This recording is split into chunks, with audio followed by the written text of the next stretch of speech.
గుజరాత్లో ఘోర విమాన ప్రమాదం జరిగింది. 242 మందితో బయలుదేరిన ఎయిర్ ఇండియా విమానం బోయింగ్ 787 డ్రీమ్ లైనర్ టేకాఫ్ అయిన వెంటనే కుప్పకూలింది. అహ్మదాబాద్లోని మేఘాని ప్రాంతంలో జనావాసాలపై కూలిపోయి మంటలు చెలరేగాయి. ఈ ప్రమాదంలో మొత్తం 242 మంది దుర్మరణం పాలయ్యారు. 625 అడుగుల ఎత్తులో ఉండగా విమానం కూలింది. విమానంలో 169 మంది భారత ప్రయాణికులున్నారు. 61 మంది విదేశీ ప్యాసింజర్స్, విదేశీయుల్లో 53 మంది బ్రిటన్ దేశస్థులు ఉండగా పోర్చుగీస్కు చెందిన 7, కెనడాకు చెందిన 1 ఉన్నారు. 217 మంది పెద్దలు, 11 మంది పిల్లలు, 2 నవజాత శిశువులు ఉన్నారు. ప్రమాదంలో గుజరాత్ మాజీ సీఎం విజయ్ రూపానీ కూడా మృతి చెందారు.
గుజరాత్లో ఘోర విమాన ప్రమాదం జరిగింది. 242 మందితో బయలుదేరిన ఎయిర్ ఇండియా విమానం డ్రీమ్ లైనర్ టేకాఫ్ అయిన వెంటనే కుప్పకూలింది. అహ్మదాబాద్లోని మేఘాని ప్రాంతంలో జనావాసాలపై కూలిపోయి మంటలు చెలరేగాయి. ఈ ప్రమాదంలో మొత్తం 242 మంది దుర్మరణం పాలయ్యారు. ఇక దీనికి సంబంధించిన మరింత సమాచారం మా ప్రతినిధి లివిల్ అందిస్తారు. లివిల్, ఇంతకుముందే అహ్మదాబాద్ సిపి చెప్పడం జరిగింది, విమానంలో ఉన్న వాళ్ళందరూ కూడా 242 మంది అందరూ కూడా చనిపోవడం జరిగింది అని. అహ్మదాబాద్ విమాన ప్రమాదం దేశంలోనే అతిపెద్ద విమాన ప్రమాదంగా పేర్కొంటున్నారు అయితే నిపుణులు. అయితే ఈ ప్రమాదానికి గల కారణాలు ఏందనేది కాక్పిట్ వాయిస్ వస్తే కానీ చెప్పలేమని చెప్తున్నారు. అంతేకాకుండా కాక్పిట్ వాయిస్ డికోడింగ్ చేస్తే ఆ పూర్తి వివరాలు తెలుస్తుంది. పైలట్ కు సంబంధించిన సాంకేతిక లోపం అంటే బోయింగ్ విమానానికి ప్రధానంగా ఎయిర్ ఇండియా బోయింగ్ 737 విమానానికి 2 ఇంజన్లు ఉంటాయి. 2 ఇంజన్లు ఎందుకు ఫెయిల్ అయ్యాయి అనే కూడా ఒక సందిగ్ధం అయితే నెలకొంది. ప్రధానంగా విమానంలో సాంకేతిక లోపం వస్తే ఒక ఇంజన్ సాంకేతిక లోపం వచ్చి ఇంకో ఇంజన్ తో ఆపరేటింగ్ చేస్తారు. ఆ దగ్గరలోని ఎయిర్పోర్ట్ లో ల్యాండ్ కావడం కానీ లేదా అత్యవసర విమానంగా ల్యాండ్ కావడం కానీ జరుగుతాయి. అయితే ఈ విమానం కేవలం 5 నిమిషాల్లోనే తెగపైన 5 నిమిషాల్లోనే క్రాష్ కావడం అనేది కొంత చర్చనీయాంశమైంది. ఎందుకు ఈ విధంగా జరిగింది, సాంకేతిక లోపం వస్తే టేకప్ కాగానే 2 ఇంజన్లో ఎందుకు సాంకేతిక లోపం వస్తే అంశం పైన కూడా ప్రధానంగా ఒక చర్చ అయితే జరుగుతుంది. ఈ బోర్డింగ్ 242 మంది ప్యాసింజర్స్ ఉన్నారు. వారంతా కూడా దుర్మరణం చెందినట్లు ఇప్పటికే అహ్మదాబాద్ గుజరాత్ సంబంధించిన పోలీసులు ఇప్పటికే నిర్ధారించారు. వారితో పాటు జనావాసాలలో ఒకసారిగా విమానం కోల్పోవడంతో జనావాసాలు కూడా చాలా మంది దుర్మరణం పాలైనట్లు కూడా తెలుస్తుంది. వారి వివరాలు ఇంకా సేకరించకుండా దాదాపు 119 మంది ఇండియన్ సంబంధించిన ప్రయాణికులు ఉండగా 57 మంది బ్రిటిష్ ప్రయాణికులు ఉన్నారు. పలువురు కెనడియన్ ప్రయాణికులు ఉన్నారు. అంతేకాదు పోర్చుగీస్ సంబంధించిన ప్రయాణికులు కూడా ఇందులో ప్రయాణం చేస్తున్నారు. ప్రధానంగా గుజరాత్ మాజీ ముఖ్యమంత్రి విజయ్ రూపానీ కూడా ఇందులోనే ప్రయాణం చేస్తున్నారు. ఆయన అహ్మదాబాద్ నుండి లండన్ ఇదే విమానంలో 12th సీట్ ప్యాసింజర్ గా ఆయన పేరు నమోదు చేసుకున్నారు. బోర్డింగ్ అయిన కొద్ది క్షణాల్లోనే దుర్మరణం చెందిన ఘటన యావత్ దేశానికి కదిపివేసింది. గతంలో కూడా బోయింగ్ విమానాలు బోయింగ్ 737 విమానాలే ఎక్కువ ప్రమాదాలకు చోటు చేసుకున్నాయి. ఆ బోయింగ్ విమానాలకు సంబంధించి ఎందుకు ఈ విధంగా జరుగుతున్న అంశం పైన కూడా నిపుణులు ఇప్పటి వరకు కూడా తేల్చాల్సిన అంశం ఉండే కానీ తేల్చలేదు. అయితే ఏవియేషన్ శాఖ మాత్రం ఒకటే చెప్తుంది, సాంకేతిక సమస్య తలెత్తింది, మేము అప్పటికే పైలట్ అలర్ట్ చేస్తున్నాం, కానీ అప్పటికే రాడార్ నుంచి పైలట్ కు అనుసంధానం కట్టిపోయింది. తద్వారా మేము ఏం చేయలేకపోయినా అప్పటికే ఒక భారీ శబ్దం వచ్చింది ఎయిర్పోర్ట్ పక్కనే. కనుక శబ్దం రాగానే మేము ఏదో జరిగిందని అనుకున్నాం, అప్పటికే ఆ ఫ్లైట్ కూలిపోయింది. తద్వారా ఇంతమంది దుర్మరణం చెందారని చెప్పేసి కూడా చెప్తున్నారు. అయితే ఇందులో ఆ రెండు వింగ్స్ కు రెండు వైపులా కూడా భారీ ఫ్యూయల్ ట్యాంకర్స్ ఉంటాయి. ఆ ఫ్యూయల్ దాదాపు 80,000 లీటర్ల ఫ్యూయల్ కూడా ఉంటుందని చెప్పేసి నిపుణులు చెప్తున్నారు.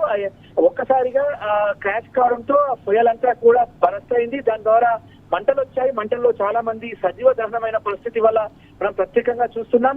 ఆ పరిసర ప్రాంతాల్లో ఉన్న ఒక మెడికల్ కాలేజీ సంబంధించిన హాస్టల్ కూడా దగ్ధమైపోయింది. అందులో చాలా మంది క్యాంటీన్ లో లంచ్ చేస్తున్న క్రమంలో, అంటే 1:30 మధ్యలో జరిగిన ట్రాజెడీ కనుక చాలా మంది లంచ్ కు వచ్చారు. వాళ్ళు కూడా చాలా మంది చనిపోయినట్టు తెలుస్తుంది.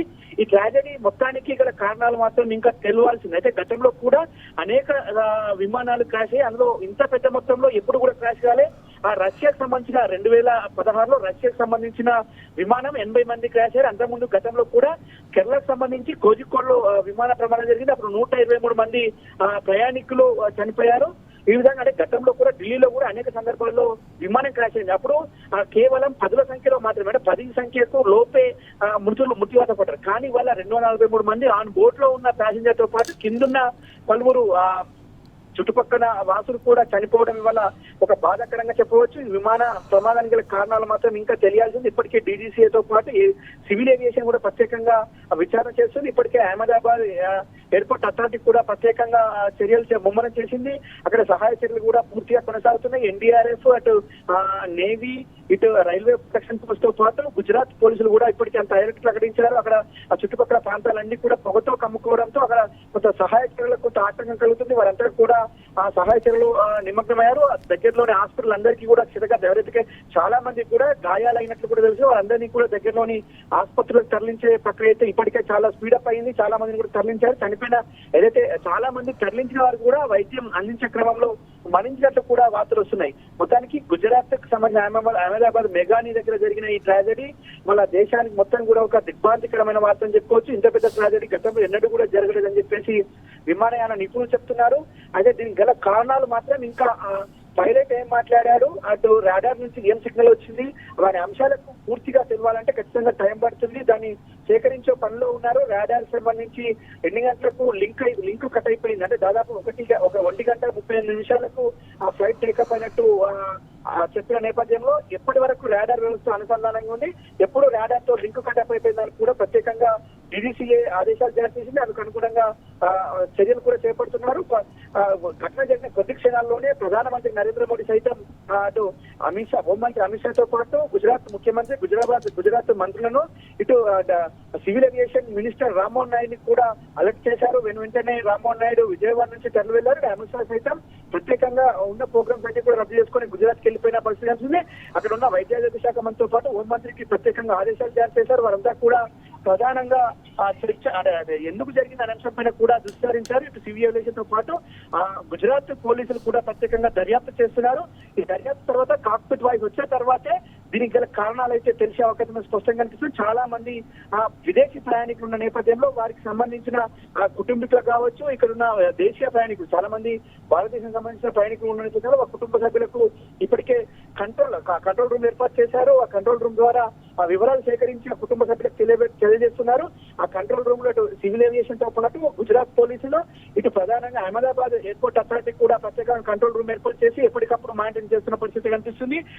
అక్కడ ఏదైతే పరిసర ప్రాంతాలు కూడా పెద్ద ఎత్తున ఆర్తనాదాలు వినిపిస్తున్నాయి. చాలా మంది కొద్దిసేపటి క్రితం మాతోనే గడిపారు. కొద్దిసేపటి క్రితమే మా నుంచి లండన్ వెళ్తున్నామని చెప్పేసి వెళ్ళిపోయారు, ఇవాళ అనంత లోకాలకు వెళ్ళిపోయారని చెప్పేసి శోక సంద్రంలో మునిగిన కుటుంబ సభ్యులను ఓదార్చడం మాత్రం ఎవరితరం కావట్లేదు. మొత్తానికి ఈ గుజరాత్ అహ్మదాబాద్ ట్రాజెడీ మాత్రం ఇవాళ యావత్ దేశాన్ని కుదిపేసిందని చెప్పుకోవచ్చు. సునీత. Right level.